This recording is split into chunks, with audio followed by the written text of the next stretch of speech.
Firebird 2000. Well, in this video, we visited Bunker Hill Dragstrip again for the Throwback Showdown. We got to check out some Studebakers, the Indiana Outlaw Gassers, me making my usual fool of myself, and even witnessed a rampage. But not a bad rampage. A car. Alright, check it out.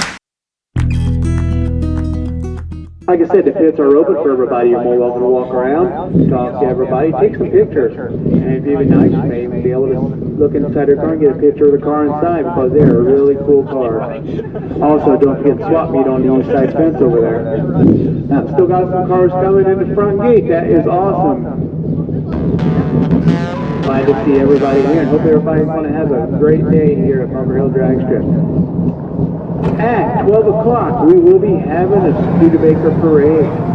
So you want to make sure you're in the stands for that, got your cameras up and ready for it. And then we'll go into first round time trials for the Indiana Outlaw Gassers right after that. I will give you ample time to get up here, guys and gals. So turn into your radios to 97.5. 97.5 out in the pitch. You can hear what's going on up there in the tower. And sometimes can't hear me all the way in the north end of the track, so if you got an FM radio, 97.5 on the dial, and you can hear us up here in the tower.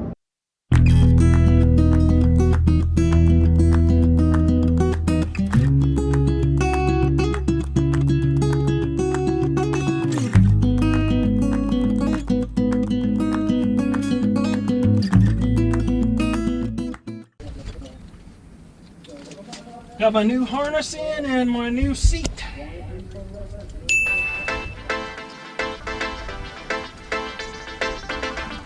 Oh yeah, that's good and tight. Good and tight.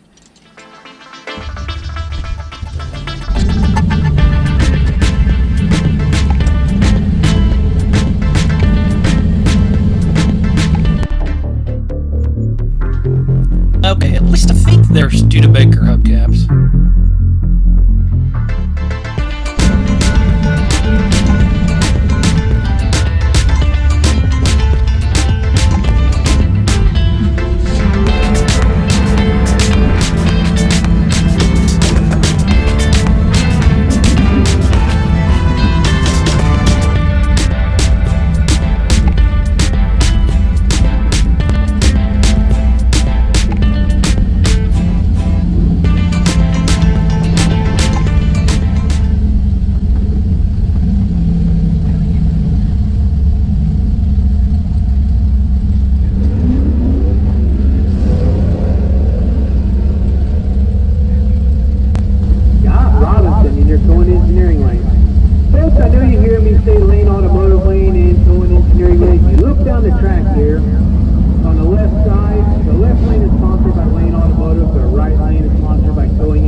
Transmission and torque converter over there in Kokomo, Indiana.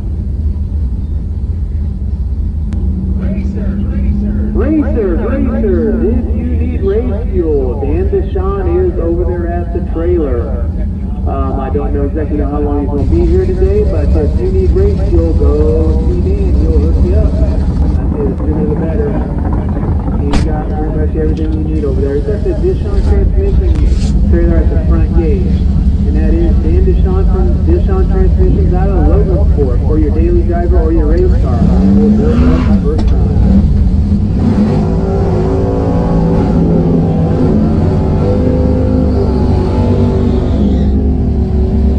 Robert up in the Lane Automotive lane, and Scott Robinson in your Cohen Engineering lane. Now, you would think a guy would know his own vehicle. Well, here I am when I'm supposed to be pressing this little green button on the steering wheel and then pushing the accelerator to the floor. You know, that engages the trans brake. That's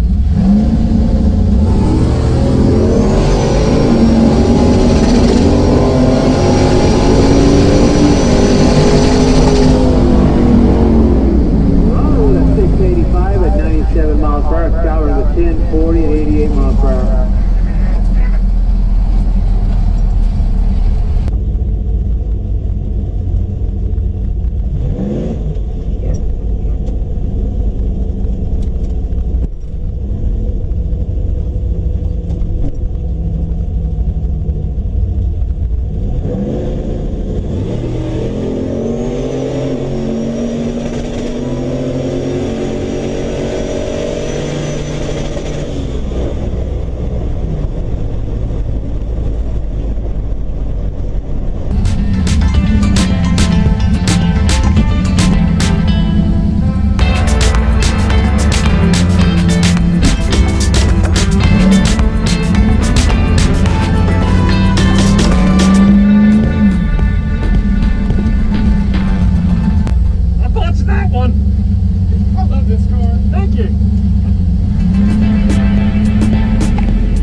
screwed up that run, I hot lapped it back up to the staging lanes to make another pass.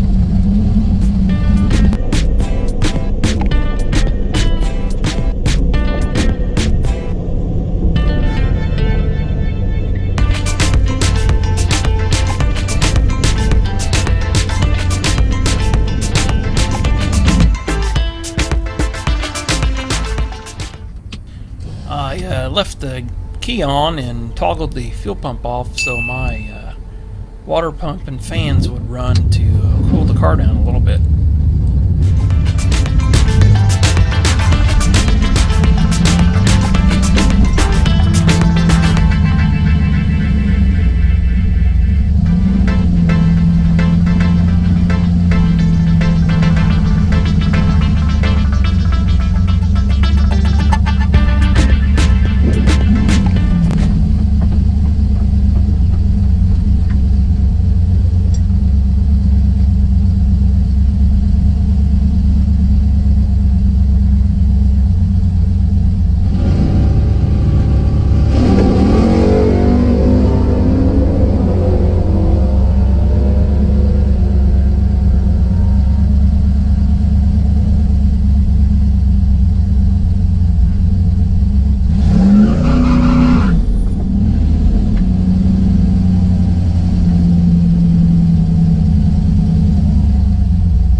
Light that good in probably 20 years.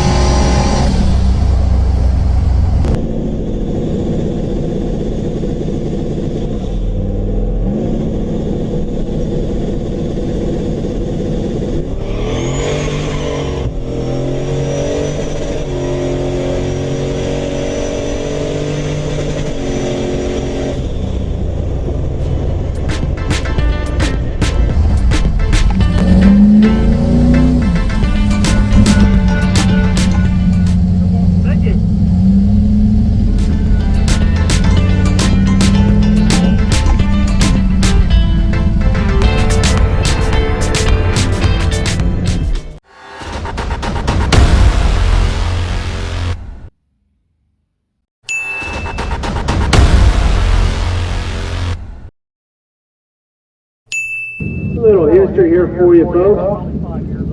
Anybody out there know where Studebaker was made out here in the stands? Got a good idea? Studebaker was made in Indiana. It was an Indiana automobile manufacturer up in South Bend.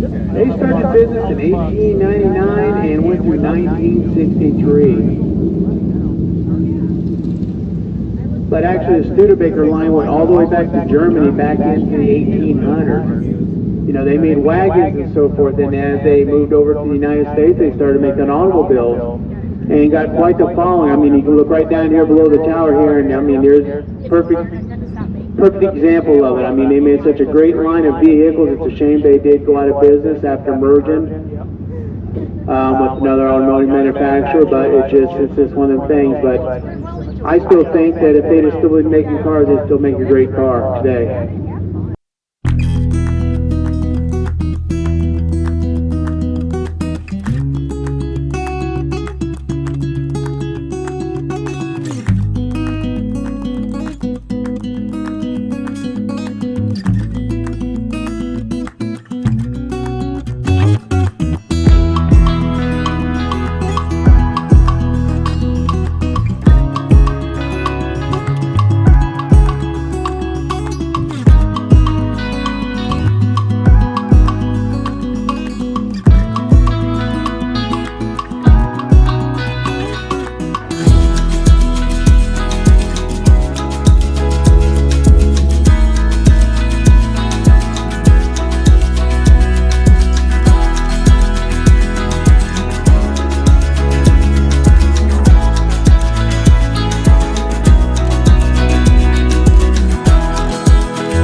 Indiana Outlaw Gassers, come on up to 1 and 2. Indiana Outlaw Gassers up to 1 and 2, please, for your first qualifying run.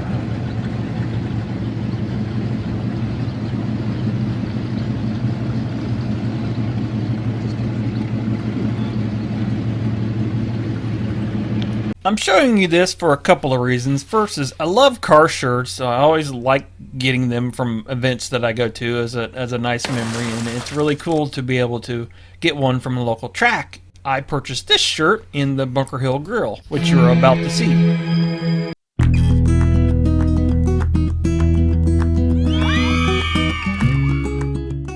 Folks, if you check out that tail Studebakers going down the track there, that is the head machine for John Force.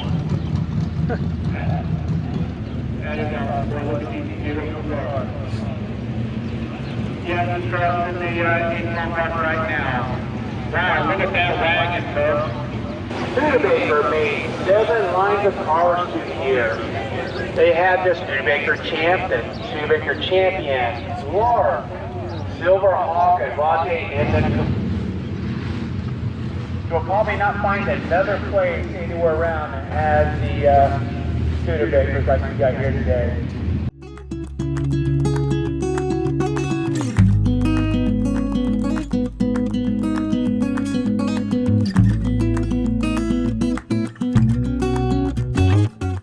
I enjoyed talking to multiple people that were interested in the car. Indiana Outlaw Gassers, come on up to the front of lanes 1 and 2. 1 and 2, Outlaw Gassers for your first qualifying run.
Outlaw Gassers. The Gassers, that's the first, with the Gassers, they have the front straight axle underneath. And, the way you set them up is for how to transfer the weight to the rear of the tires for traction. This young man spotted the camera and wanted to be on it. That was back in the old school days, back in the 50s when drag racing first came about out in California. That's just going back into the history of the cars. That's why you see all the gassers and the older cars and things. So now, there are some people that take some newer vehicles and turn them into gassers. It still looks cool. But a little history here with the gassers. But I implore everybody out here in the stands to go walk around, talk to the guys and gals at Studebakers and the gassers. They can tell you all the history about their vehicle. They're a great bunch of people, folks. You want to find another group of guys and gals that are any nicer and be glad to talk to you.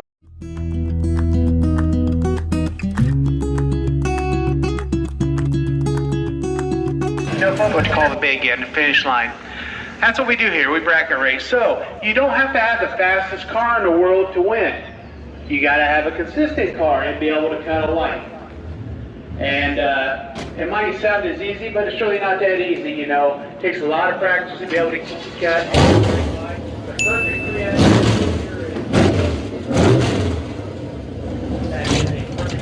We got a couple ran already this year. But good reaction times are .00 something.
Taking what I was giving it today, but that last pass I kind of pedaled it, and that was my best one out of the 4, so we'll take it. It was still fun.